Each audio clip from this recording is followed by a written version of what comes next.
Again, my name is Adnan Naseem Khan, and welcome to HyBrid Diaries. Back at it again. Our talk is basically about artists coming together, sharing their techniques, sharing their fears, their desires, and actually trying to help other artists. The psychology, the process of being an artist could be very challenging in today's world. But we want to talk about the real issues. What's more affected in COVID is not just our physical selves. We're mentally drained, we're spiritually drained, because we've never seen anything like this before globally. So all of us have been locked inside, just waiting it out. I'm talking to all the artists out there, aspiring artists, that we never stop working. This is not like we can be part of some unemployment part and then call it a night. No, we are dreaming that. We're in the middle of it, believe it or not, and that's why we are getting together as artists to remind us of that feeling, to remind us of how we are so powerful together. This is the first time I'm having women in the show. It's usually men, and I want to have wanted to have perspective, and B, there's so much out there right now that genders are almost melting away. It's the idea of being a human and how to be a powerful potential human, and it's all of us combining collectively. Idea of finding collectiveness. We have Dehvon over here, a multifaceted artist slash businesswoman, entrepreneur. A human, present, here, alive, wants, desires for peace and love, just like anyone else who is out there right now and listening. So I'm your average person. I've had things that I've accomplished through life. So, yes, I am a businesswoman. I have a small business that actually helps artists and small business owners.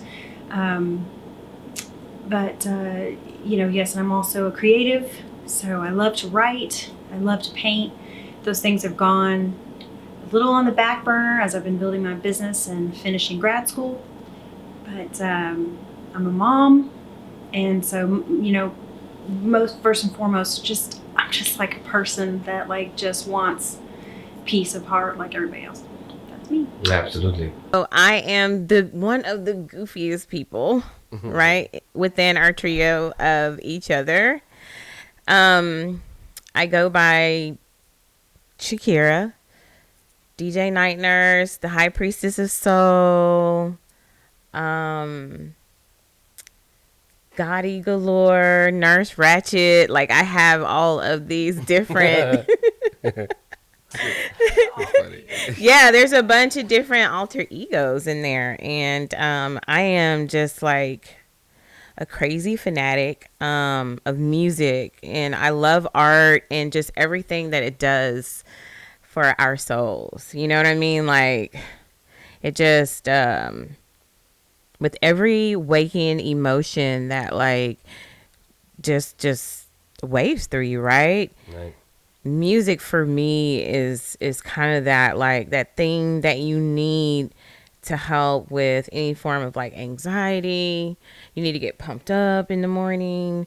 You need to focus. You need energy clearing. Like, all of those vibrations and frequencies are just tantamount in my ability to create, think, be a more inspiring, parent, loving.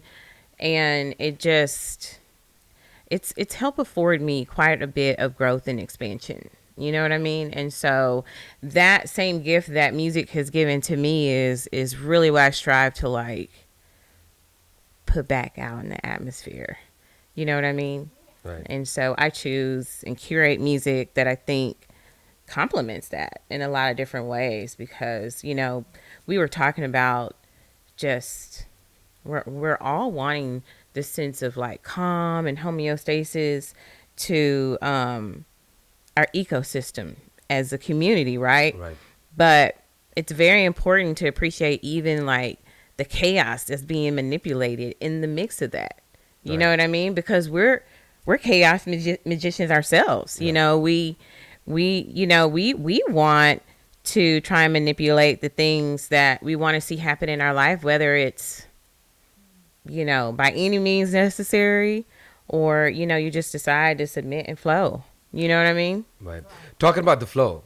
So we have a crazy history, all of us together. Right. We met 12 years ago. I met Dehvon in an acting class, and through that, she invited me to one of the parties, and we ended up talking about spirit molecule. Which ended up talking about the most amazing element of human psyche, and we all had something in common. There was some spark there, and we all wanted to meet each other again. It's a very rare thing to say. It's so surprising. World can change in few months. We can't think about those kind of parties anymore. And we were discussing that today's world is going to be, man, I feel sad for our generations right now. They're so filtered right now. We didn't have that. It came to be named as Space Camp, and that was our group. But the beyond Space Camp was common sense of sacrificing and compromising all of our egos together, right? And then we never had any retaliation. We're talking 20 to 40 people at a time, and all of us had common grounds. And there were so many artists came out of that group. All of us motivated each other. All of us did not have any egos. So somebody's like, I felt like a child, like, hey, I'm dancing like that. And the way I'm dancing, a lot of people made fun of me before. And you don't. You hug me. And that itself was a global melting point for all of us, because we were from all different parts of the world. And we're getting together as humans and seeing how powerful human imagination and human heart could be. And through that, you became a DJ after a solid one. You were, right. And then I became a filmmaker. I was working on things other than film school and all of that. But then I really, really started honing on to this, because all I had was a corporate experience at that time. Because you gotta put food on the table where I come from. So it's just it was one of those important things to do. But then again, those gatherings motivated us back and jump-started us all back into a track. And through that point, why we're together now is to talk about our evolutions individually, right? How did we go about, like, we all had kids after this. We all have are matured in different ways. Wisdom is kicked in with age, and there's a lot of different things. But how has our egos evolved now as artists? How are you guys doing in terms of really motivating yourself and really waking up in the morning? And if you have an artistic thought, or if you're with somebody like your husband whose way of making living is art, how do they constantly find that inspiration and motivation to keep creating at the same time doing what they do? Is my question to you both, and whoever wants to go first on that. Well, in reference to someone like Jared, Jared he is pure creativity. I mean, that is his existence. If anything, he has to try to scale it back to exist in the day-to-day world. So he has no shortage of ideas, or just wakes up with one. Yeah, more ideas than he can process is more who Jared is.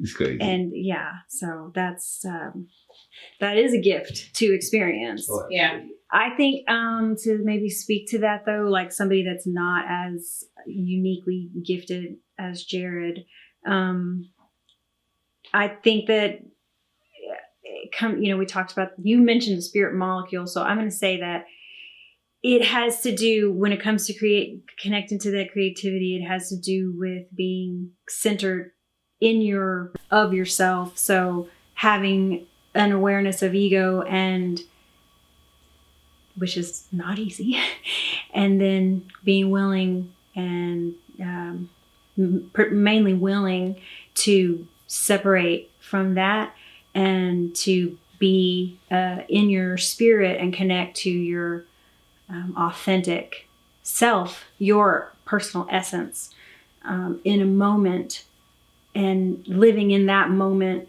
and then allowing your essence to give you the gift of your truth, which can be expressed creatively, and a lot of times it comes out abstractly. Maybe something we can relate to most commonly would be like, for example, a dream where we're in REM status and our minds, our being starts creating, our subconscious starts creating, and we come to understand this as a deeper part of ourselves.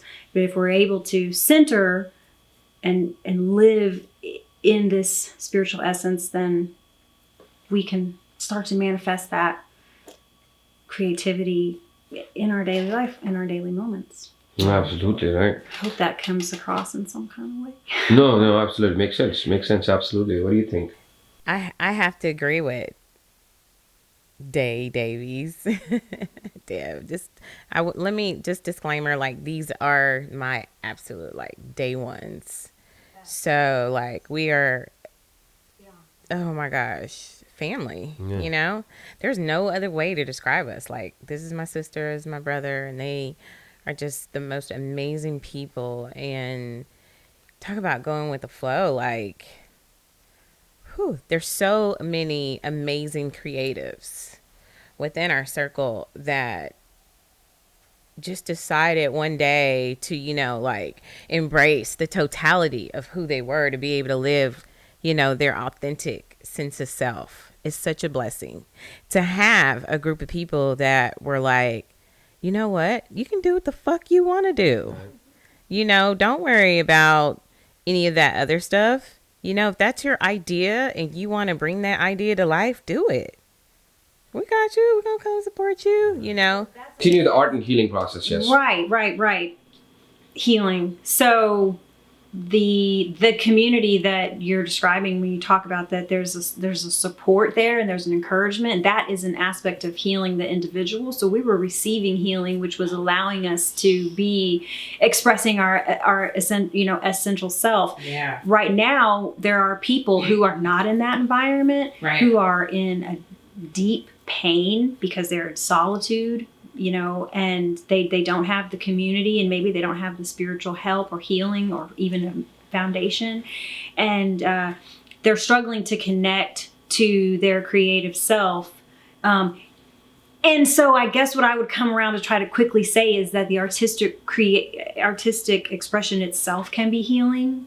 And then also to add to that, and this is my personal, I know that this isn't, you know, everybody's personal perspective, but my personal perspective would be an approach of meditating to connect with God. That, to me, because the healing that we need, that we can get through therapy and medication and things, and I'm not saying that those things are bad, those things are great, but the Holy Spirit, the ultimate godly spirit, can give you therapy, can heal you, can break apart the broken parts of your psyche and put them back together for you, literally in meditation, through imagery and through a voice. You know, it's just, it goes really deep and it goes really far. And if you're alone and you feel alone, you're not alone. And this is my belief that God is with you and pursuing you and wants to give you a spiritual experience to break through your ego and to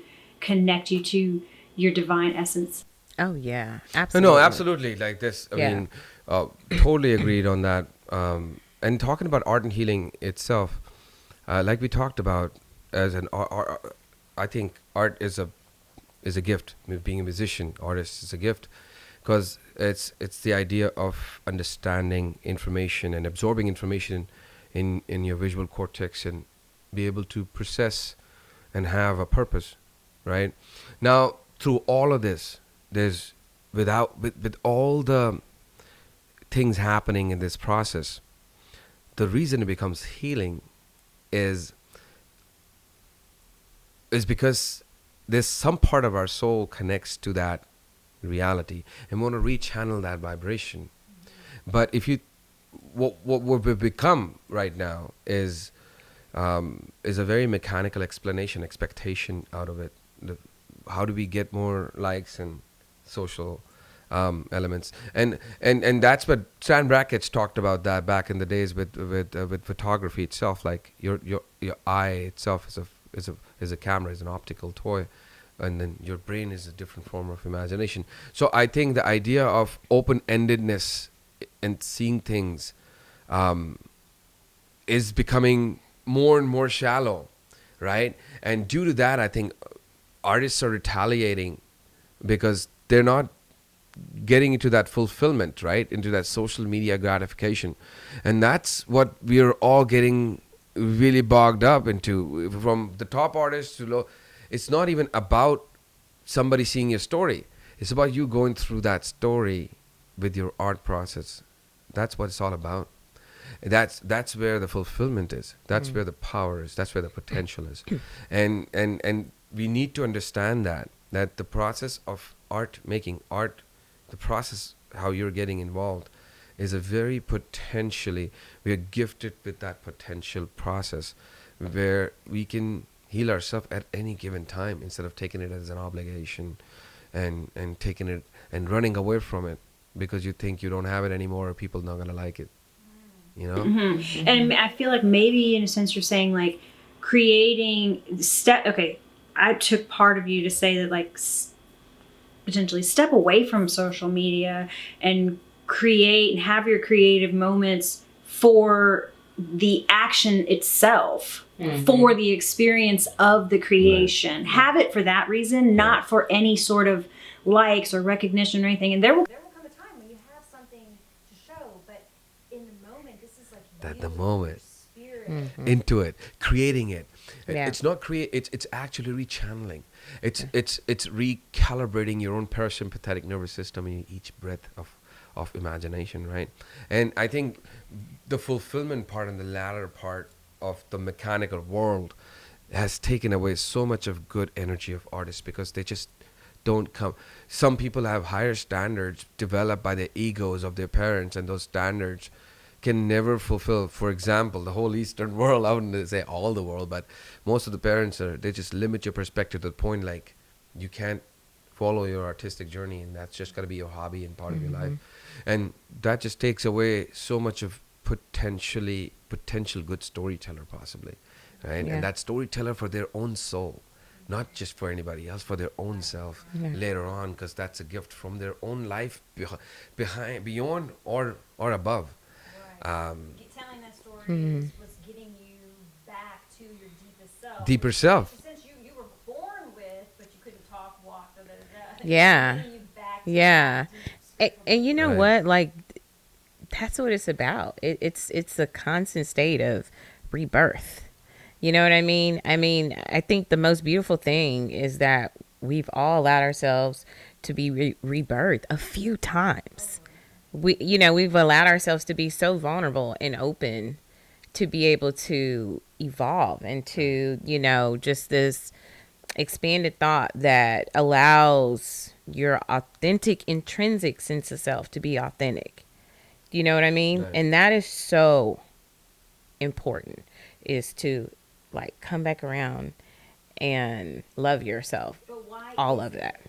Sorry, I interrupted you. No, I interrupted you because I wanted to ask you a question that you could answer from where you were, which was why isn't that self easily accessible? Man, I think because it's a great question. It's not always so easily accessible because, as Eddie was saying, socialized conditioning, childhood traumas, just deep disconnection. And you got to think about this. You're dealing with parents who there's no rule book. You know what I mean? And we look up to these people. They're the ones that introduces us to our ego, right? Right. And so you got to think about this. They're just doing how they've been socially conditioned. Even if that means backing you into the corner where you disconnect from yourself because you're chasing this like whole hamster wheel to get their fucking attention. Yeah, no, absolutely. You know what I mean? It's the outside validation that they instilled in us from the moment that we were born, and they said, "Oh my gosh, you're so cute." No. you're the most beautiful thing in the world. Oh my God. And then you're lost in that fulfillment, right? You didn't get to experience the deeper part of yourself as a human being. No, it's just all we've It's been. all, yeah. It's programmed. one of those things where it's programmed, but it's so programmed to where if you think about it, like there is such an attachment that we have, even us as parents to our children, and them to us. Yes. I mean, if you go to the bathroom, that kid may be like, oh, crying, Yeah. real crocodile tears. You left me. You know what I mean? And it's like, how do we get so used to that like innate sense of disconnection and detachment from ourselves? Yeah. Can I say, okay, Sure.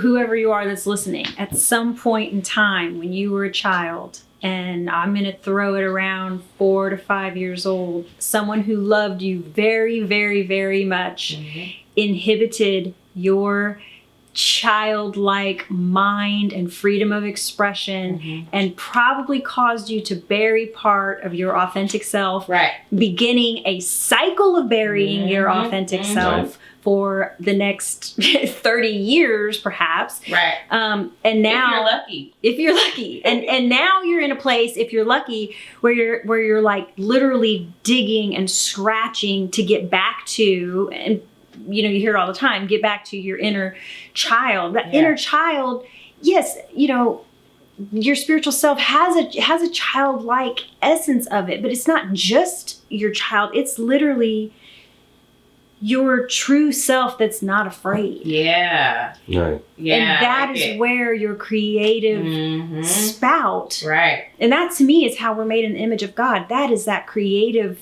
spout, Yeah. spiritual wealth that's flowing from us as a child, potentiality. Yeah, and I call it the collective unconscious. I Yeah. call it the connection beyond your grid of subconscious. It goes into this beautiful light. It's the same thing as God. It's that same connection we are all capable of doing spiritually, mentally, physically. And I mean, what we're so lost in the instant gratification right now that we're not understanding our astral self, our ethereal self. All of these selves are multiple dimensional human being selves, are connected So separated. and Yeah. we're worried about the ailments and the problems we're having in the physical, because it's all the ripple effect of all of our existence, and all of us are deeply connected to each other, and we have those deja vus, we have those synchronicities all across. And now I think we're beyond the critical mass now, and it's to the point of like we are talking to each other mentally now. And it's okay, and we're not surprised by that anymore. We're spiritually awakening into another birth, and I think that should takes us closer to us. That should take that itself should be bringing us together instead of putting us apart right now. Yeah. No, Yeah. no, that's true. I mean, I think and expand that a bit on a little bit of like collective egos we're dealing with. We're this COVID, the crisis we're facing with the minorities and stuff. We're not evolving. We're going backwards somehow globally, and I think and at the same time spiritually we're going deeper into our collective fears. And you touched up on collective fears, and those collective fears are the fears we created for ourselves in terms of media and archetypes controlling our lives. And plugging off is a choice, right? And we just are not used to that as generations. I was reading this book on breathing. The book's name is Breath, I think, by James Nestor. And he talks about like our mandibles are going, physically we are not evolving. Our nose, our nostrils are closing from inside because we're not doing any nostril breathing anymore. We're doing all mouth breathing, and we're talking about sleep apneas. We're talking about Everything from allergies to your chakras being blocked. Everything. I mean, all kinds of spinal issues, food allergies, everything from just there being this closed suppression. You know what I mean? You know, I mean, this is I don't know if we'll ever see another social depression as depressing as this one. We'll break through this, you know. Yeah. And I think, but you know what? You have to. You kind of have to. I just hope that we're near the bottom.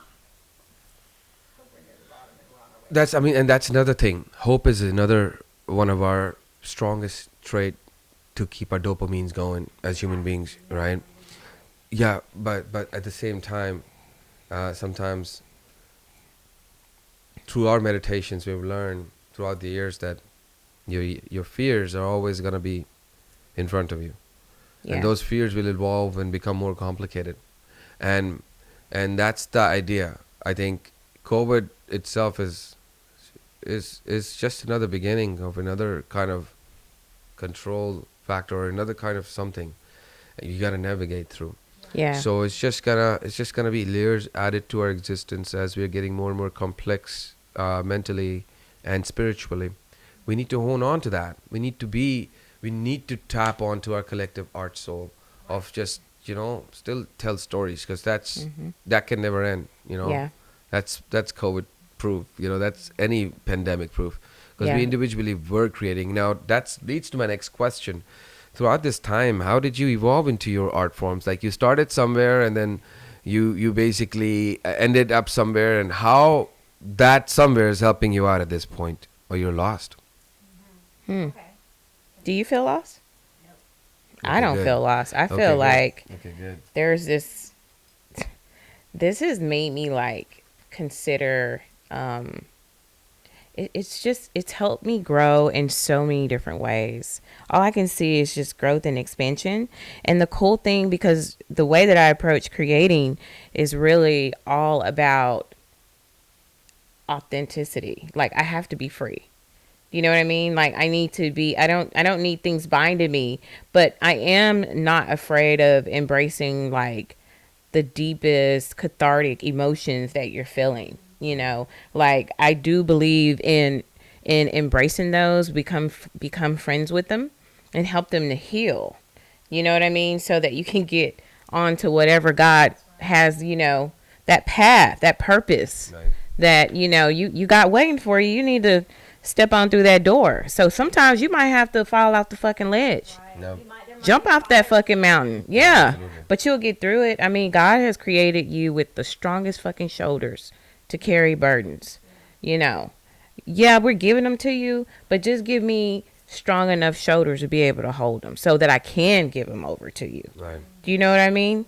Yeah. We have to learn to let go. And that's another thing, talking about, like, I mean, sorry to break off the question, because I know you're in there, but just extension of this collective fears.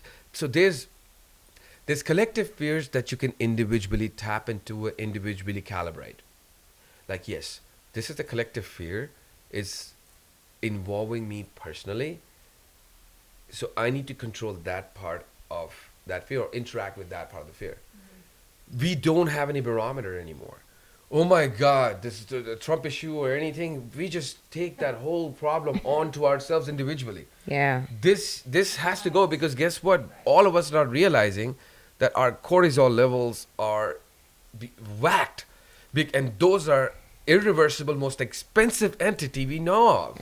Irreversible. Yeah. And we're just, and that can go, those fears can go deeper into your genetic self and go into your generation. So why are we taking, this is a conscious choice, just like you say, plug off from the electronic grid.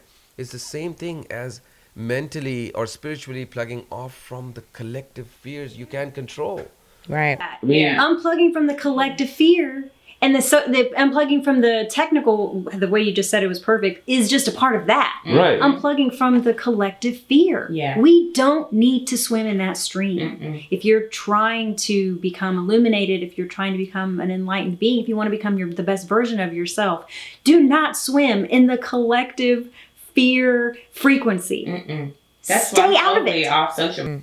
That's why I'm totally off social media, because it was like, and that's for me. Okay, everybody has their own, thing, and I don't have anything against that. But for me, in my healing what I need. You know what I mean? Like, I can't have too many outside influences, you know, besides the ones like they need to be intentional from me. You know what I mean? Like, I allow only so much to, you know, get past me. And I'm aware of it, but then I've learned how to, like, okay, well, I'm dying to that, you know. It's out of there. Fuck that shit. I don't want to deal with that, you know? You feel the litter. Yeah. You feel the litter in Yeah. Yeah. Yeah, there's something I want to share so badly. Go, please. We've got to go back to the breath. Right. We have got to talk about breathing. Yes, Guys, this is so absolutely. big. Okay. So recently, you know, I've been studying ancient scriptures.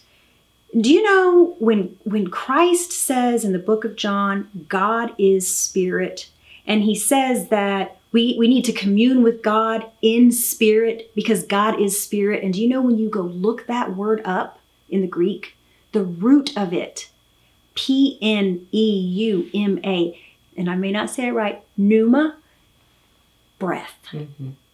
Breath. Yeah. Absolutely.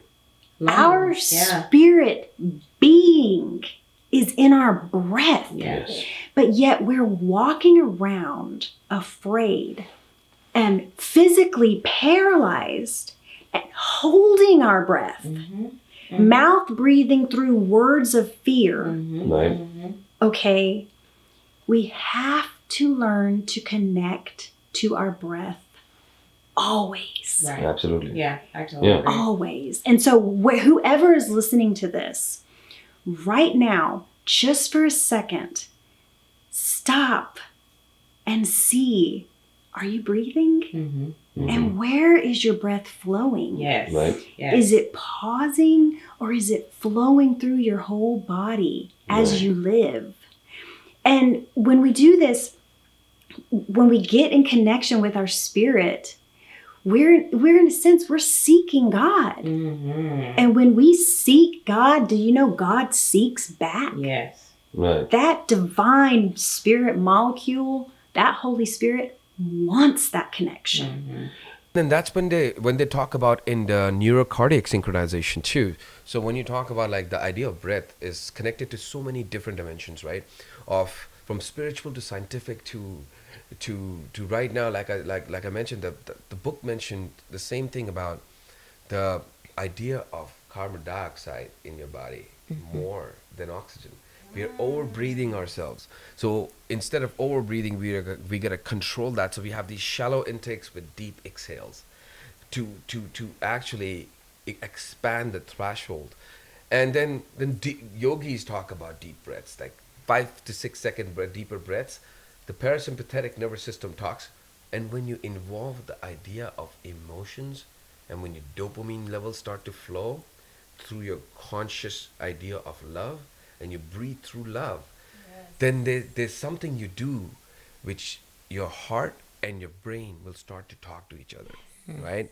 And the neurocardiac synchronization kicks in the parasympathetic nervous system, and then you're in a healing mode with the one breath. With one breath, you're in healing, and you're healing yourself, and you're in meditation. And if you can keep that pattern as you're doing any activity,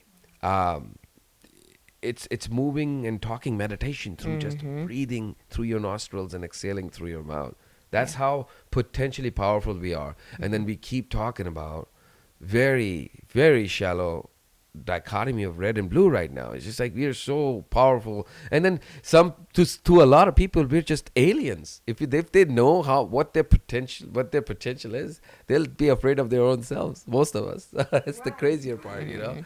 And they go, oh my God, is it me or is it the alien inside me? I need medication to get that alien out of me. You know. You might have some some past voices in there from past consciousnesses that you've accepted about yourself that you might have to work through. Once you start breathing, once you start breathing and we, doing yoga and connecting to God and getting quiet, your body and your psyche and your organs that are storing memories are going to start saying, whew, okay, can we dump some of this now? Because they're going to start wanting to detox that stuff. Your heart is holding on to memories that it doesn't want to carry. Your heart wants to flow and pump this love energy out without fear. Yeah. Think about the word.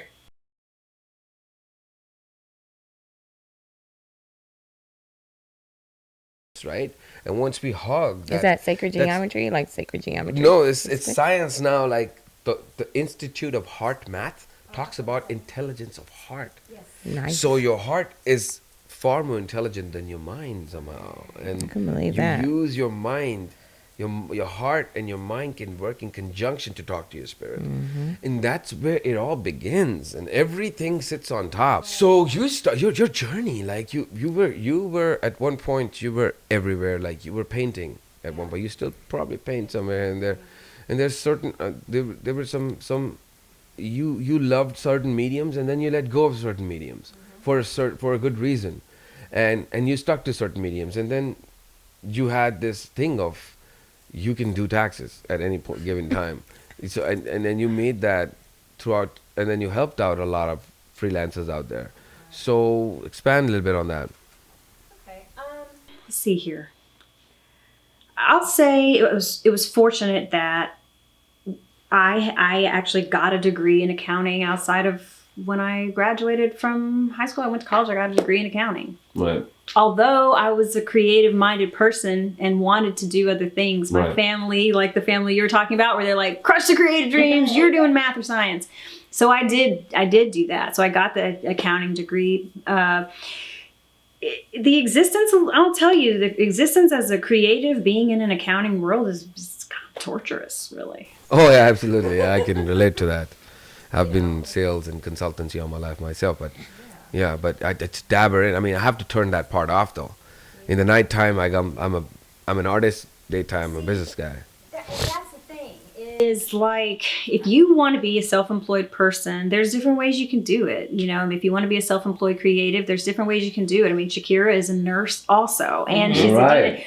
Yeah. So I would recommend this, but not everybody does it. You know, like my husband, go to thejared.com, JEROD.com, and you'll see that he is a amazing out of this world artist, and he's one of the lucky ones. He's one of the lucky ones. He didn't have a backup plan, right? Yeah, like this is it. No, but he's lucky, dude. He's lucky that his art is his business, and it sustains it. Creativity, firepower, everything's going. That's a luck. I think that's a lot of luck involved. It's not even just hard and work, balls, very and balls, hard work, and balls. Balls, and the fact shout out to Jared's ball. No, for real, shit. No, for real, dude. No, yeah, because let me tell you, look, Jared is the epitome of never having to like really be a separate self. Right. Do you know what I mean? Like he's totally like tapped in all the time. Yeah. That is such a blessing to where you don't have to divide yourself here. You know what I mean? And not even like, I think with us, you know, like all of us, we have parents from different backgrounds, and most of them are corporate. Most of them are either doctor, really religious, you know, and, you know, coming from a Caribbean background, my parents were like, you got to go to school, you got to get your degree, and, you know, then you get married and you have kids and you do this. But trying to be a dancer, there's a lot of competition. They're just not going to make any money. Yeah. You know, you need to think about being a nurse. Okay. You're not going to be a doctor, be a nurse at least. You know what I mean? It's stuff like that. And it's, you know, and it's like, no, but I want to do this, or I want to go to fashion school, or, you know, I love music, you know, and it's like, when are you going back to school? When are you going back to school? But the good thing is for me is that like, I want to go back to school, you know, for the things that I want to do. And that goes back to, you know, I think the pandemic has been great for your intention. You know, what is your intention when you wake up in the morning, before you go to bed with your family, the next 2 years, where do you want to see yourself? Are you going to be writing this best-selling, you know, on such and such book? You know, like Dehvon is really, really, she's such a visionary to where like she helped me create this vision board. And when I look at those pictures and I look at things on this vision board, I'm like, damn, okay, I accomplished this. I did this, but we can still work, Absolutely. towards the other things that, you could still work towards, and I think that's the wonderful thing about what she does with empowering artists in the community and helping them build their business plans and see past their fears. That's the biggest fear of a lot of artists. Is finances. That's what I'm saying. You just can't take care of that Finances. shit. It's like, It's just some of us such a big are problem. built for the whole like starving artist thing, and then there's some of us like I'm not Yeah, built but for I'm that talking shit. about good artists. Like sometimes, like you talk about it. Even you talk to your husband, he probably lacks certain skills on that part too. Like, dude, please just take care of that motherfucking part, because I cannot, don't want to deal with that. So I still to this day cringe with before tax days. I hate it. I just hate it because it's just like numbers, and it's just like it's such a fearful thing. And then my brother just laughs at me. He's like, dude, it's very simple. 5 principles of accounting. I was like, when you talk about 5 principles of accounting, I almost have a heart attack. I was like, 5 principles? How is debit and credit? Because I just could not equate that ever in my life. And my brother always laughs at that. So he does my taxes. He just asks me things, and I still am fearful to talk about this. And I have a business side. I'm a consultant. I'm dealing with other people's money. I still have that thing. Whenever it comes to my art process, I want finances to be taken care of by somebody else, because it's just like, please request some grants. They're always bad at requesting grants, the writing parts and all that, because they just want to get involved. I think I'm wasting my time in other things, because my energy should be spent on the energy I'm downloading right now from the above. Right now, and I just want to tap into that, and take care of you. Can take care of the arranging part there. It's just, that's one of, I don't know, I just get worked up on that. So simplify the process for artists and freelancers out there. How they can empower themselves, or they have to come to you. Yeah. Have to come to me. Yeah, you gotta go to my girl, and I want my referral fee. Well, of course, if you really want to get it done, seriously, all artists out there, like, I want to delegate that part. You can come to me. I would be happy to help you. The website is amoafinancial.com. We'll have the link. And you can put the link in the in the bio. Yeah, but here's a couple tips. Get a very easy app. If you're somebody that's like, I don't want a business bank account, I don't, the whole thought of that drives me crazy. Check out QuickBooks. I'm not trying to plug QuickBooks, but we do use QuickBooks at my company. That's what we use predominantly. There's a lot of options out there, but check out something called QuickBooks Self-Employed. It's like $5 a month. You can connect it to your checking account, and every transaction that comes through, you can say it's business or personal, and you can say it's equipment, and it'll push it over here to business. And then these are over here personal. And at the end of the year, you go, okay, run me a report. Okay, there's all your business stuff. And it actually is estimating your taxes up on the right corner the whole time. So, I mean, you may not want to see that number, but... I know, right? Yeah. Those numbers scare me, dude. Yeah, I know QuickBooks and everything. I just don't want to see those numbers. Yeah, That's you don't want to see fear. it. And this is just if you're somebody that you're like, I'm not really at a place to pay somebody or whatever. That would be an easy way that you could do that. Then you could take your report and just give it to the tax person that you use. And that's one easy way to do it on your own. That's good to delegate that part. You know, I mean, I think it's a great. Now we are getting into this world of multiplicity. Like all of us are getting involved in doing a lot of things. We're wearing a lot of hats now, whatever we're doing. So wearing all these hats, I think the art of delegating is one of the most strongest things. I'm still very beginner to learn, because I want to do things on my own. Yeah. Oh, I'm capable of doing that. Oh shit, self-righteousness and all of that, culture, all that, it all comes down and all that. But now I'm realizing, dude, delegation, right? Person who's taking care of that part happily. I would rather pay extra for that, because guess what? It's all zeros and dollars and cents when it comes to your peace of mind. Nothing else matters. So, For real. and peace of mind, what I say is my mind window to create. I want that room empty from distraction, especially financial and all that. We already have a lot of stresses in life with families and stuff. Just don't want to have another stress in life. So why not, whatever you're coding as a freelance, quote them 20% on accounting. Make that part of your invoice. Go for that proposal. You are potential. No matter, you can draw a line, and that client knows you can draw a line and beyond. All they need to know is that what you can do for them. There's nothing else. There's nothing else. It's a story they want to. For a client wants a psychological management of their own motherfucking selves.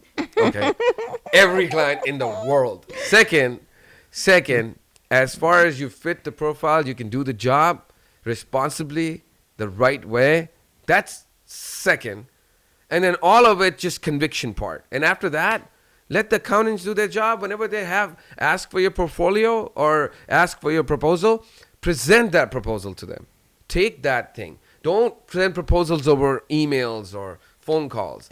It usually doesn't work. But in COVID world, I understand. Have a Zoom call established. Google Hangouts, bam. And give them the available Google time slots when they want to have that 30-minute appointment. No matter what you're selling.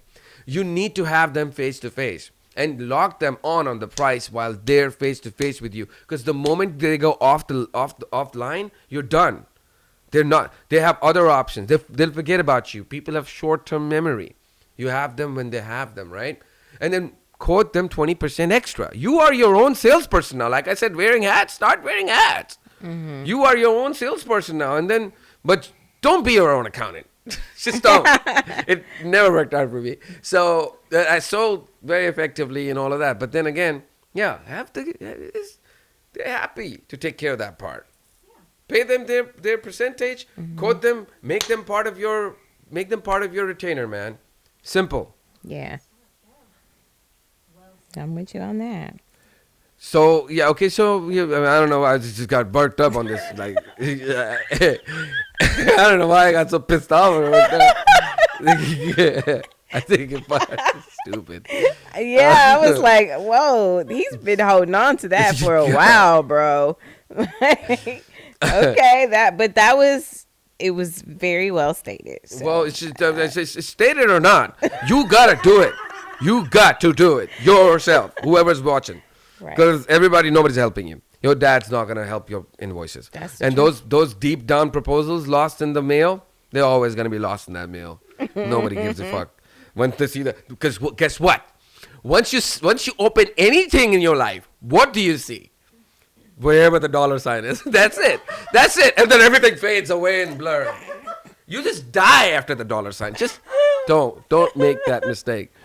If it's like this person's strictly an email person and there's no way you can get in, no way in hell after reaching 7 times, 10 times, you really can't. All right, cool. I'll send you an email proposal. Just be very, very hesitant about that because nobody agrees to those. It's just people have short-term memory. You got to be aggressive. You got to be aggressive about your work. That's what differentiates you from other artists. And then take care of, go to more financials for your financial needs. So, okay, on to my next question. So what's next for you guys? Like, are you gonna, do you know people who've gone through this process of like disconnecting from their art process and not ever gotten back and have hit depression and have died? So my next question is dedicated to all these artists or weekend warriors, I would say, who are trying to dabble in and still thinking of getting into the process of art and all that. Is you have to answer that calling. If you think you have something artistic in you and you have that gift, you gotta keep that going, because as we're doing our research as artists, and especially me, and I've been seeing a lot of musicians who have quit music and they just because of family, because of circumstances, and this is the core reason to start this show, is to talk about those ideas, those avenues of musicians and artists who've just quit and they don't think they have it in them anymore. Is wrong. I think it's wrong because believe it or not, most of the musicians, artists I've come across are either facing some kind of repression or suicidal thoughts almost to to the point. Oh wow. Yeah, so it's a very important. It's getting to a very critical point now with COVID and all of that, because people just don't think they have enough value for themselves. So what do you think? I mean, I understand the idea of meditation and the idea of getting close. What do you think on a conscious level people should be thinking in terms of their keeping on and just carrying on and understanding that you are an artist and you will be an artist, um, and just keeping them hope and keeping their spark alive, that they can be childlike again, instead of just losing it all, you know? One thing I've learned over the years is like we are who we believe we are. And I'm not saying that to say like if you believe it, then you can will it to be. I'm saying that you believe it because it's true. You know it because it's true. You know that you're a musician in your heart, and the idea of letting go of that is killing you and breaking your heart, because you are a musician and you can't ever let that go. And however that manifests is fine. Yeah. If you are Right. on a rock stage in front of millions, if it's you on your patio playing to Exactly. birds, each instances have the exact same level of importance, Exactly. and essence, and beauty. Exactly. And so truly valuing the art and being gentle with ourselves and saying like, there's nothing wrong with me because I'm not selling paintings. I'm still a painter, and I love my art like as if it's my child. When I started painting, I was very hard on myself. Like that it's not good enough and it needs to be better and look different and nobody's going to like it. And then I came to realize I'm abusing myself by abusing my art. So thinking that your music isn't good enough, your writing isn't good enough, these are reflections of yourself. So, or that it's a waste of time. No, we need to be believing that these are parts of ourselves which we love. They're extensions of ourselves which we manifest, and they become they're beings that come to live. I mean, I'm in your place and I'm looking at paintings, and I know who painted these paintings, and these artists are here with us. Right, absolutely. They're living here Yes, with us. yes. So letting your art live, giving it a voice, whether it's seen or not seen, very important. And literally it's life or death. It's very well said. Yes, absolutely. Yes. Yeah. I cannot disagree with that at all. Like I totally, agree with her. I think that it's also okay to take a break. Doesn't mean that, your talents have somehow decimated on itself or, like bombed out. No. I think sometimes we need to regroup, and you need to, as Dehvon said, you really need to be gentle with yourself and forgiving with yourself, and not guilt trip yourself into believing somehow that you're inadequate. That goes back to our conversation about the need for outside validation, and to me, this is where I think social media can, in a lot of ways, handicap artists, creatives, because the idea that we've been fed is in order for you to thrive financially, it's probably a good idea for you to be a part of this whole social media, macro community and its financial ecosystem that I think at times just it can paralyze who you are and the whole intent behind whatever it is that you're trying to create and share with the world. Right. No, No, absolutely. and that to me is scary. So, I think take the time. For a lot of artists, it just because you take a break, allow yourself that grace. You're entitled to it. You never know what you're gonna create. Come out of. Come Yeah, out of it, you have no idea. I mean, there are people who go in silence for years, Right. not saying anything for years, and I don't think they feel any less of a human being than they did when they decided that they weren't going to say anything. Right. I No, mean, yeah. it's beautiful just to sit alone in your own silence. Can you imagine? and not feeling the obligation to speak back and having to think about, oh Lord, what am I gonna say? Oh shit, better not say it like that. Motherfucker get offended. Yep. Da-da-da-da. You know what I mean? Like, who wants to be dealing with that kind of head talk and insecurity that a lot of times we self subscribe ourselves to, which in turn is the self sabotage that you're talking about. You can't allow yourself to do that. You got to fight for yourself, man. You gotta be a kid, like in the candy shop. Oh yeah. Like if I have like for this whole week, I was like, oh my god, I will be creating something after a while. You know, it's like I'm looking forward to it. It's just like you have to. It's like the joy inside, and you know that joy. All of you was there and quit because of your circumstances, I understand. What's our circumstances, Eddie? I mean, circumstances could be harsh. Really, could be harsh for a lot But of I people. mean, I think that we've Medical like, problems, like a lot well, of musicians create some medical problems and they can't go back play. That's another form of like, but that's the thing. You got to rechannel your artistic self, right? Yeah. Rechannel into something but where we've also had, you got to take into account people who've had, life changes, Right. families, like a Death. lot of us have families, and I think even that, like my little one, she's really, all of my children inspire me in a lot of ways, but like she allows me to use her as my muse to just be inspired by, Right. her, just everything she does. Wow. I mean, we dance together, we listen to music together. I get to teach her about things. I read, do you remember at the baby shower? And you guys wrote in her little pink journal book. I finally started reading that to her and just Wow. sharing the pictures of all her space camp cousins, Yeah. stuff like that. Man, this has been a great time for me.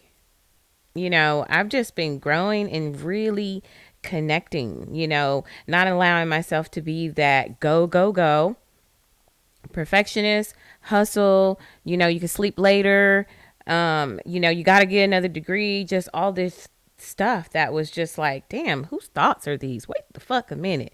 Is this what I really want to do? Or is this like what I've been told I should do in order to be accepted and validated and therefore successful on someone's standards? You know what I mean? And that's another thing that's another, I think, is the biggest kryptonite in the world of art, is that competition of mechanical world of who's better than the other person.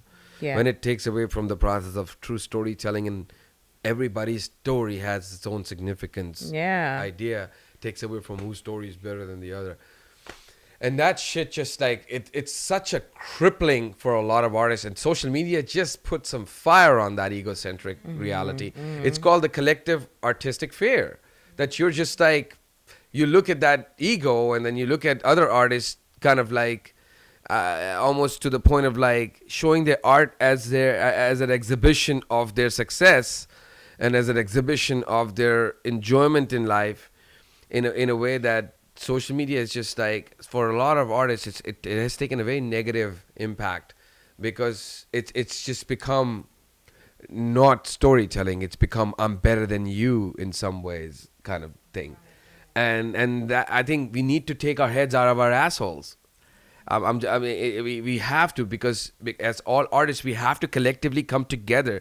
We have to keep keep our storytelling as collective artistic beings, because that power has so much potential. That power is the is the one that brings the change, the real change, the real hegemonic negotiations we're talking about, of subculture to the mainstream culture. We're divided, yet we're so well distributed now. We're so individualistic, and we have so many identities now that there is no one pattern to understand us. And as artists, we need to understand one thing, is humbleness and acceptability and compromise, and supporting your fellow human beings, not just consciously, subconsciously as well, you know. It's hard to be humble when you're insecure. Yeah. That's something that I found when I was very insecure about my art. I couldn't be humble because I was trying to look like I was confident. Right. And that's you're putting on. So there's so many things, like so many artists are just putting on this image, which there's a very scared inner child in there, and then there's this grandiose image of themselves. And the problem is that we're not going to that deeper idea of breath and idea of connecting spiritually to our own selves, to interacting with our own fears like a panicked child in a room with no windows. We're not doing that. So and as human beings, we're not doing that. It exhibits itself in different ways when we're doing our tertiary functionalities, as going to work as artists or going to work as an engineer. We both have the common denominator as an egocentric being, but it's the ego is exhibiting other forms of fears, which as you go deeper into your meditations and being into your critical mass, you'll start to feel those energies more often, like, okay, I know where you're evolving, in what energy, and I want to help you. And that itself for a lot of healers become very difficult, because you just can't help everybody. You really can't. There's people who are like just there's people who are carrying generations of fears with them. Man, you're right.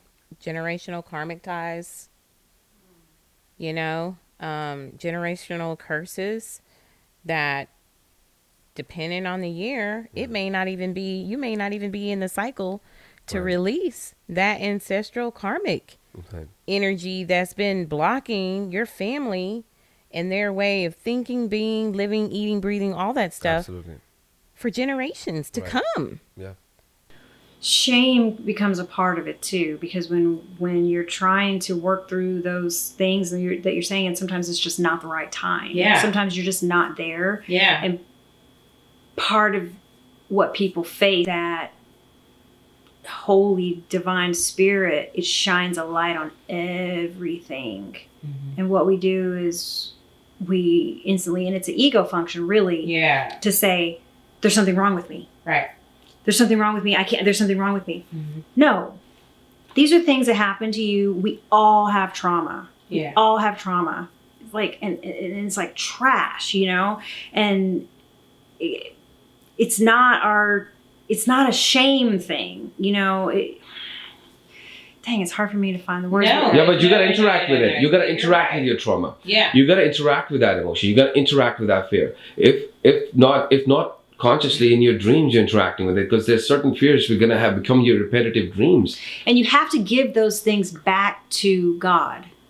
They happen to you, and if you have shame, you have guilt, you give those things back to God. I mean, you lay them at the feet of the Lord, and you just say, like, look, I don't know how to even begin. I'm guilty that someone abused me. Yeah. I'm ashamed that I was beat. Right. Like, what is this? You were programmed and manipulated to think that you were trash. Somebody lied and made you think that you were worthless, and then you believed it. And so now God shines a light on you and says, I love you unconditionally, and you are afraid, like Adam and Eve, going, no, don't look at me, because I'm actually not worthy of love. Right. That's a Right. Right. Yeah. Well, that's a dichotomy we all deal with. Like, there's always gonna be the good and the bad and the evil and the God. It's always gonna be that dichotomy. We just logically can't explain beyond that. But the idea of that fearful existence sometimes originates from generational fears. So when you talk about that generational fears, like 2 generations down, sometimes your conscious self cannot even understand those messages. And those messages are, and we, all of us, try to deconstruct it different ways, and interacting with it is a constant conversation with that fear. And if it's coming into your dreams constantly, you got to bring it into your consciousness, into your meditations, to interact with that part. You have to interact that out. Because write the dreams down. Oh, absolutely. Very important. If you want to have a breakthrough on what you're you through in the dream, just write that dream down. You won't understand it in your mind. in your mind you're going, I had a pickle and nachos. It's like some weird It's stuff. all symbolic. But it's all symbolic. And when you sit down and you write the dreams out, realize that everybody in that dream is a representation of you. You might be seeing your mom or a teacher from 4th grade. It's not really your mom or a teacher from 4th grade. They're representations of those feelings, right? Representations. And unresolved. Resolved. And on non-REM, your brain is trying to resolve it physically, well, like literally, trying to resolve these through symbols, right? Through the life, what lies ahead, a future programming. Everything's happening during your non-REM, but sometimes you slip into these unknown repetitive dreams. That is coming probably down the fucking 5 generations down from your grandma of the same thing. And that's the idea sometimes of those things are so deep in you. They need to be interacted and resolved and lived and maybe not even exactly. That's what I was going to say. Maybe not ever resolved, but embraced in some way. You have you have to, you have to let go and you have to decide what you want to attach yourself to. And, to all of the main points here is that, you have to learn and unlearn. It's just a constant cycle of learning and unlearning, and throwing away what you don't need and embracing what builds you up, what's beneficial for you to evolve. With the repetitive things, sometimes it's a matter of gratitude. Oh, yeah. If you have like a trauma that keeps replaying and you can't get past it, journaling again is very, very good. Meditating is very, very good. And then also coming to a place where you can say, okay, and this might sound crazy. I don't know what might have happened to you. It might sound crazy, but coming to a place where you can say, okay, why was this good? What can I be grateful for out of this? Absolutely. And it might be like a horrible thing. Yeah, what was the learning point there? Yeah. How did it change you into a better person who you can now love more compassionately? Right. That's the bottom line, Yeah, so the question was like navigation in the now today. Yeah. So for me, it's become about allowing my reality to be. So not fighting my reality. That's something that causes like undue suffering. I don't like this. I don't want this way. I don't want this to be happening this way. It's like allowing it to be what it is, and then finding yourself, your true self, being true to yourself in that moment. And like you said, asking yourself, what do I need? Right. And then how can I fulfill that with what I have? Yes. And if I literally can't get that, then how do I just get over it and accept my reality right now? Yeah. Work through it.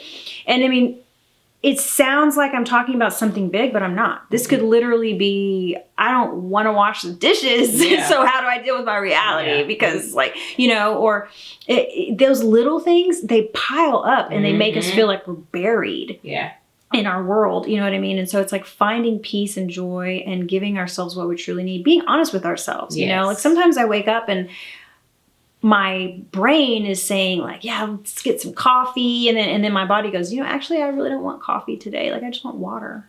And I'm like, I know I heard that whisper, but I'm not trying to. And the body's like, no, really, like, I want water.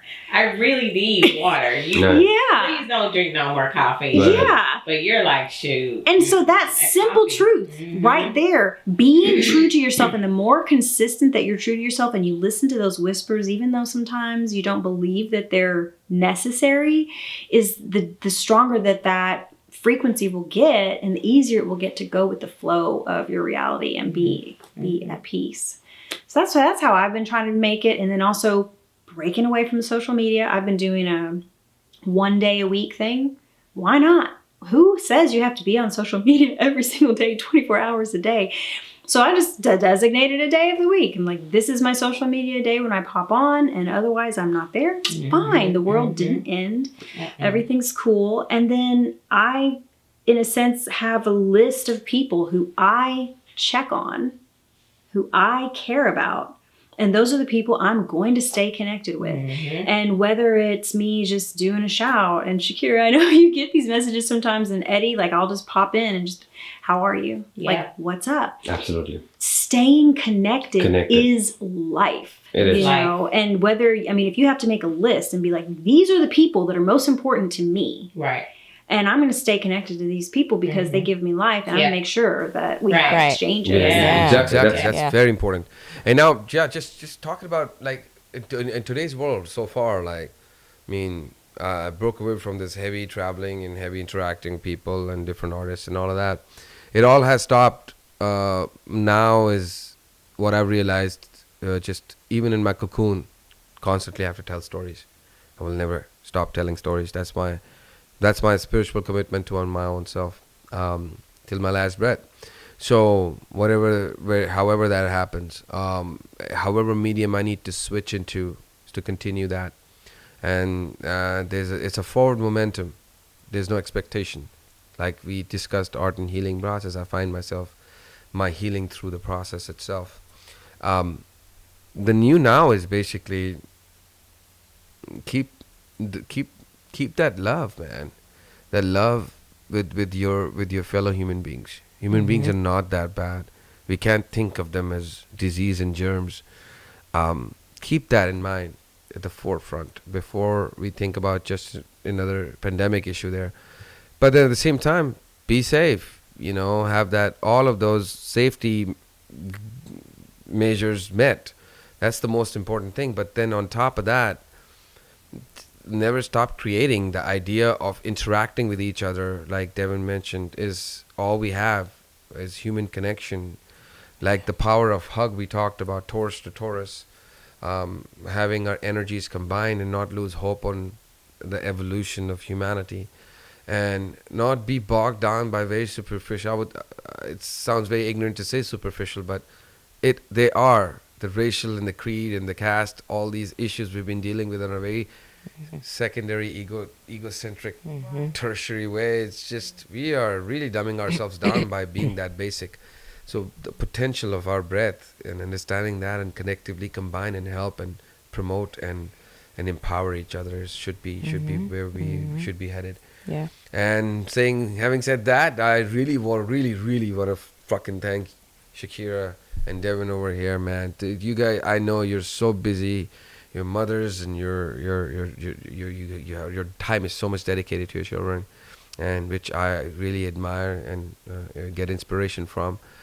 So I'm really thankful for your time and sharing your thoughts and your really inner thoughts and insights with me. Thank you so much. Thank you for having us.